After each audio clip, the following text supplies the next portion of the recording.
नमस्कार साथियों। उम्मीद करता हूँ कि आप सब लोग अच्छे से होंगे और घर पे आपके माता पिता भी बहुत अच्छे से होंगे। दोस्तों, बहुत दिनों बाद ये आज आपको अद्वितीय हम बताएंगे। अगर आप ये कहानी सुनोगे तो आप भी कहोगे कि सच में अगर नारायण साकार की शक्ति के साथ में जो भी इंसान मन से और अपने अंदर एक कामना लेकर के जाता है तो वह उस इंसान की इच्छा जरूर पूरी होती है। लेकिन इस कहानी में जो हम आपको बताने वाले हैं, ये कहानी एक अद्वितीय एक ऐसे बाबा जी की है जिन्होंने जीवन में न जाने कितने कुकर्म किए, कितने पाप किए, तो उन पापों से मुक्ति पाने के लिए आज वे जो है ना नारायण साकार जी की शरण पकड़ते हैं। तो चलिए इन बाबा जी की कहानी आपको पूरी बताते हैं। ये बात है 2018 की, जब नारायण साकार जी का सत्य का साथ अलीगढ़ में हो रहा था। मैं भी वहां पर गया था। तो जब नारायण साकार जी वचन सुना रहे थे तो मैंने जो है ना वहां पर एक बाबा जी देखे जिनकी उम्र लगभग लगभग 60 से 65 साल हो गई। मैंने इनको गौर से देखा। इनके मुझे ऐसा लग रहा था कि इनके दोनों पैर जो है ना नहीं है, यानी कटे हुए हैं, और ये हरि परमात्मा के सामने हाथ जोड़ करके मतलब उनके भजनों को सुन रहे हैं और मन ही मन पता नहीं क्या बोल रहे हैं। और जब मैंने इनको गौर से थोड़ी देर और देखा तो इनकी आंखों से शायद आंसू चल रहे थे, तो ये रूमाल से बार बार अपनी आंखों को पोंछ रहे थे। तो मुझे एहसास हुआ कि हाँ, ये जरूर शायद इनकी आंखों से आंसू आ रहे हैं, तो ये रो रहे हैं। जब कुछ देर बाद हरि परमात्मा अपने वचन देकर के चले जाते हैं तो फिर मैं उठ करके उनके पास जा करके वहीं पर खड़ा हो गया। तो जब आरती हो गई, सब लोग वहां से चल दिए, तो फिर मैंने इनका हाथ पकड़ के एक लंग उठा करके ले आया इनको। तो मैंने पूछा कि बाबा जी आप अकेले आए हो, आपके साथ कोई आया नहीं है? तो उन्होंने कहा मेरा एक नाती आया है, तो वो यहीं पर है, पता नहीं, तो वो थोड़ी देर मुझे लेने यहाँ पर आ जाएगा, मुझे यहाँ पर बैठा दिया। मैंने कहा कोई बात नहीं। तो बाबा जी एक बात बताओ, मैंने पूछा उनसे कि अब आप जो है ना रो क्यों रहे थे? आप तो एक खुद बाबा हो और आप बाबा होकर के इस तरीके से रो रहे हो हरि परमात्मा के सामने, तो आपको तो किसी का दुख होना ही नहीं चाहिए क्योंकि आप तो बाबा जी हो चुके हो। और तो फिर मैंने उनसे कई बार पूछा कि आप अपने बारे में बताओ, आखिर आप कौन हो और इस तरीके से यहाँ पर क्यों रो रहे थे? तो फिर उन बाबा जी ने बड़ी मशक्कत से कहा कि बेटा, कहानी तो हमारी बहुत वैसी है, बहुत पुरानी है, बहुत दर्द भरी है। अगर मैं सुनाऊंगा तो तेरी आंखों में आंसू आ जाएंगे। कहेगा कि बाबा तुम तो बहुत बड़े पापी कुकर्मी हो और कुकर्म की सजा को जो होती है उसको मुक्ति पाने के लिए यहाँ पर आया है, तुम मुझे ही गाली दोगे बेटा? तो मैंने कि बाबा ऐसी कोई बात नहीं, आप जरा मुझे बताओ कि आखिर बात क्या है, कोई कहानी बताओ। क्योंकि हम जो है ना लोगों की अभिव्यक्ति जो है ना अपने यूट्यूब चैनल पर डालते हैं, लोगों को एहसास दिलाते हैं कि देखो जीवन में जो है ना जो व्यक्ति नारायण साकार जी की शक्ति के साथ जुड़ता है और सत्य के साथ जुड़ने से पहले क्या था, जुड़ने के बाद क्या था, उसके सारे जीवन की अभिव्यक्ति हम बताते हैं। तो आपके जीवन में क्या परिवर्तन आया, जरूर हमें कुछ बताएं तो हम अपने जो है ना कुछ साथियों को जरूर बता पाऊंगा। तो फिर उन्होंने पूरी कहानी मुझे अभिव्यक्ति बताई और बताते हैं कि 21-22 साल के होंगे और इंटर कर चुके थे, तो काम की तलाश में बाहर चले जाते हैं। जब बाहर गए तो वहां पर काम करने लग जाते हैं। काफी दिनों तक काम किया तो इनका साथ एक बाबा के साथ हो गया जो एक तांत्रिक था। और वही जो तांत्रिक था वह दावा करता था कि वह भूत प्रेत को भगा देता है, किसी भी कैसी भी किसी के ऊपर चाल हो, कुछ भी हो, और घर में गृह क्लेश हो और महिलाओं के साथ अगर उनके पति के साथ लड़ाई झगड़ा होता हो, मतलब सब तरीके का वह उन रोगों से मुक्ति दिलाता था, भूत प्रेत से दिलाता था। तो फिर मैं उस बाबा के साथ जुड़ गया और उसी के साथ रहने लग जाता हूँ। कभी कभार जो है ना बाहर जा करके मतलब शाम के टाइम काम करके सीधे मैं उस बाबा के पास चला जाता था। तो धीरे धीरे फिर मैं रोजाना उसके पास जाने लगता हूँ। काफी दिन हो गए जाते हुए, फिर मैं वहीं पर काफी दिन तक रहा क्योंकि मेरी तब उस टाइम शादी नहीं हुई थी। तो लगभग 6 साल में लगातार वहीं पर रहा, घर पर भी नहीं गया। घर से भी बहुत खबरें आती थी कि कहाँ और बेटा घर पे घूम जाओ, लेकिन मैं नहीं जाता था। मेरे अंदर लगन लगी थी कि मैं एक तांत्रिक बनूंगा और जो है ना लोगों की सेवा करूंगा।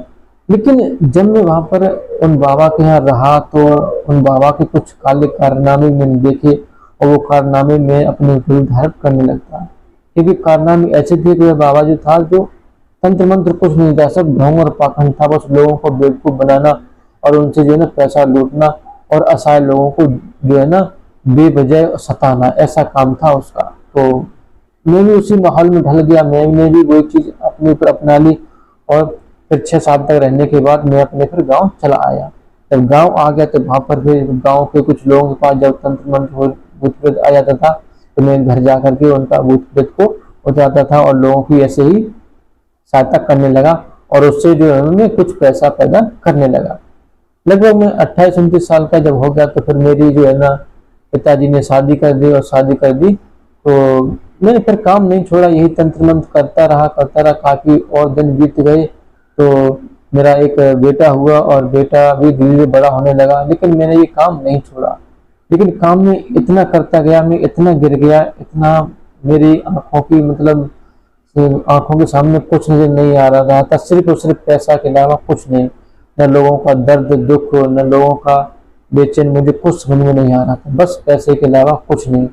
असहाय लोग आते थे, गरीब लोग आते थे मुझसे इच्छा जताने के लिए कि शायद ये बाबा जी मुझे ठीक कर देंगे, लेकिन मैं जो है ना उनसे सिर्फ पैसा लूटता था और भूत प्रेत भगाने के नाम पर बस उनके ऊपर ऐसे ही तंत्र मंत्र कर देता था। लेकिन उनको कुछ नहीं पता होता था कि मैं आखिर क्या कर रहा हूँ उनके साथ और क्या नहीं कर रहा हूँ।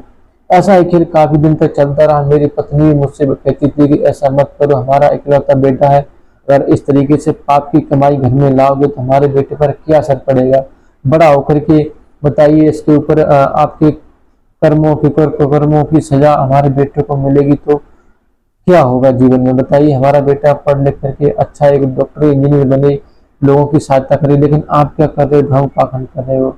लेकिन मैं अपनी पत्नी की बात नहीं मानता था, लड़ाई झगड़े रोज होते थे, कई बार बहुत झगड़े हो जाते थे, लेकिन फिर पत्नी भी उस चीज को ढलने मतलब जीवन साथ चलने लगती है, उसको भी फिर कोई फर्क नहीं पड़ने लगा, मैं चाहे कितना भी कुछ भी करूं। धीरे धीरे समय गुजरता गया, मेरी कुछ महिलाओं के साथ गलत संबंध भी होने लगे थे, तो जिस वजह से भी हमारी पत्नी बहुत झगड़ा करती थी, लेकिन मैं नहीं मानता था। तो मतलब इस तरीके से निष्ठा में दिखाने लगा, इस तरीके से निकलता गया कि कुछ अलग दिखाने के लिए जो है मैंने कुछ जानवरों की हत्या करना भी शुरू कर दी, लोगों से कराने लगा कि आप ये काम कर दो तो तुम्हारा ये काम हो जाएगा, आप उस जीव की हत्या कर दो उस तरीके से तो आपका ये काम बन जाएगा। ऐसे भी मैंने बहुत जो है ना लोगों के साथ करवाया। तो इस तरीके से जीवन चलता रहा और कई सालों तक चलता रहा। काफी दिन बीत जाने के बाद जब 27-28 साल हो गई और ये मैं लगातार काम करता रहा, लोगों से बहुत पैसा लूटा, बहुत गरीब असहाय लोगों को मैंने सताया।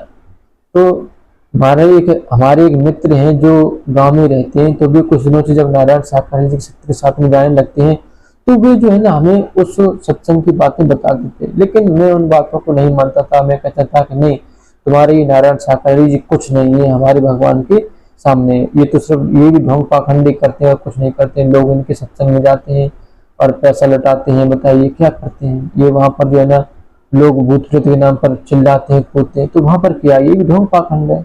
मैं उनकी बातों पर नहीं मानता था, लेकिन वे मेरा जो दोस्त था वह बहुत समझाता था कि तू जो कर रहा है ये ढोंग पाखंड है और मैं हरि परमात्मा के सत्य के साथ में जो जाता हूँ वही सत्य है। अगर तू यकीन न माने तो एक दिन तू पछताएगा, अभी वक्त सुधर जा, नहीं तो समय आने पर तू भी खून की आंसू रोएगा लेकिन तेरे आंसू नहीं आएंगे। लेकिन मैंने अपने उस दोस्त की बात नहीं मानी और जब धीरे धीरे समय गुजरता गया तो एक कार एक्सीडेंट में हमारा इस तरीके से भयंकर तरीके से एक्सीडेंट हुआ कि हमारे ये दोनों पैर टूट जाते हैं। तो फिर टूट इस तरीके से मतलब खराब हो गए कि इन दोनों पैरों को डॉक्टर ने फिर काट दिया, तब जाकर के कहीं मेरी जान बची, साथ में जीवित भी नहीं रहता। तब मुझे एहसास हुआ कि जीवन में हमने न जाने कितने कुकर्म किए, कितने काले कारनामे किए, कितने असहाय लोगों को मैंने सताया, तो उन लोगों की बद्दुआएं मुझको मिली हैं, शायद इसी वजह से हमारे साथ ये भगवान ने किया है। तो इस वक्त अब मुझे उन बाबा जी की याद आने लगी जो नारायण साकार जी के सत्य के साथ में जाते थे, हमारे दोस्त थे। मैं उनके पास कैसे भी करके पहुंचा तो फिर उन्होंने मुझे बताया कि मैंने तुमको तो पहले ही बताया था कि ये सब मत करो, ये गलत हो रहा है, क्योंकि आप कितना भी कैसा भी कुछ भी करो जीवन में, कितना भी किसी को सता लो और कितना भी किसी को दुख दर्द धोखा दो, लेकिन अंत में आपके साथ वो होगा चाहे आप कितना भी बचने की कोशिश करो। लेकिन तब मुझे कितना भी कोशिश करो तो फिर वही मेरे साथ हुआ। मैं अपने दोस्त से कहा कि तुम दोस्त पहले सच कहता था, लेकिन मैंने उस वक्त तुम्हारी बात नहीं मानी। चल अब हम भी सत्य के साथ में चलते हैं, शायद हरि परमात्मा मुझे माफ कर दे, क्योंकि सजा तो मुझे मिल चुकी है। मेरे दोनों पैर चले गए हैं, अब मैं मेरे जीवन क्या बचा, बस दो चार सांसें चल रही हैं। 60-62 साल का तो मैं हो चुका हूँ, शायद अब मर भी जाऊं तो क्या है, बस मेरा जो नाती है ये खुशी से रहे, तो बस यही कामना करता हूँ। तो फिर वह जो है ना हरि परमात्मा के सत्य के साथ में जाने लगते हैं, और लगभग 6 साल हो जाते हैं सत्य के साथ में जाते हुए। हरि परमात्मा की दिन रात सेवा करते हैं, उनकी वंदना करते हैं, उनकी पूजा करते हैं, और हरि परमात्मा से बस यही दिन रात दुआ करते हैं कि हे प्रभु, हे परमात्मा, हमने जो जीवन में किए हैं, जो कुकर्म किए हैं, जो पाप किए हैं, उसकी सजा हमको दे दी है। ये हमने एक्सेप्ट कर लिया, हमने ग्रहण कर लिया, लेकिन ये जो सजा है हम तक ही सीमित रखना। मेरे बच्चे, मेरे नाती बहुओं के पास मत जाने देना।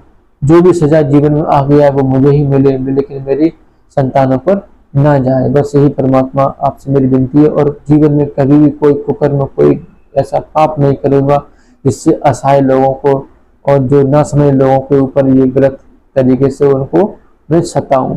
बस यही आपसे कामना है। तो बस इसी तरीके से जब हरि परमात्मा की हम सेवा करते हैं और हरि परमात्मा की वंदना करते हैं, तो मेरी आंखों में आंसू आ जाते हैं, और मैं ऐसे तरीके से रो लेता हूँ।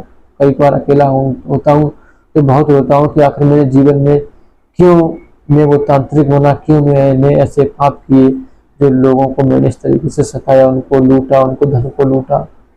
लेकिन मैंने क्या किया, बस लोगों का जो है ना मैंने विश्वास जीत लिया था, और उस विश्वास में लोग इतने पागल हो गए कि वो लोग मुझे भगवान समझने लगे थे। लेकिन मैं कर भी क्या सकता, पैसा आ रहा था, उस पैसे के लालच में मैं अंधा हो गया था, तो फिर ये मुझे सब करना पड़ रहा था। लेकिन जब मुझे सजा मिली तो मुझे सब कुछ याद आ गया। तो ये था मेरे जीवन की सच्चाई, और हरि परमात्मा सत्य के साथ में आ रहा हूँ। तो दोस्तों ये जब कहानी मैंने सुनी तो वास्तव में मुझे को भी एहसास हुआ कि जीवन में इंसान अगर गलत काम करेगा तो उसको एक न एक दिन सजा मिलेगी। तो ये कहानी यही संदेश देती है, यही मैसेज देती है कि जीवन में आप अगर कुछ भी बनने की कोशिश करो, लेकिन आपके सामने, आपके जीवन में जो भी लोग आते हैं, आपको अगर किसी तरीके से मानते हैं, तो आप उनके साथ विश्वासघात मत करो, उनको धोखा मत दो, उन्हें सताओ मत। कुछ उम्मीद लेकर के आपके साथ आए हैं, तो उनकी उस उम्मीद पर आप खरे उतरो। अगर आप उनको धोखा दोगे, उनके साथ गलत करोगे, तो उसका नतीजा आपको भुगतना पड़ेगा। ये बिल्कुल सत्य है। तो दोस्तों उम्मीद करता हूँ कि आपको ये कहानी पसंद आई होगी। यदि आपको ये कहानी पसंद आई हो तो प्लीज वीडियो को लाइक करें, चैनल को सब्सक्राइब करें, और अपने दोस्तों के साथ ये वीडियो जरूर शेयर करें जो लोगों के साथ धोखाधड़ी करते हैं। धन्यवाद।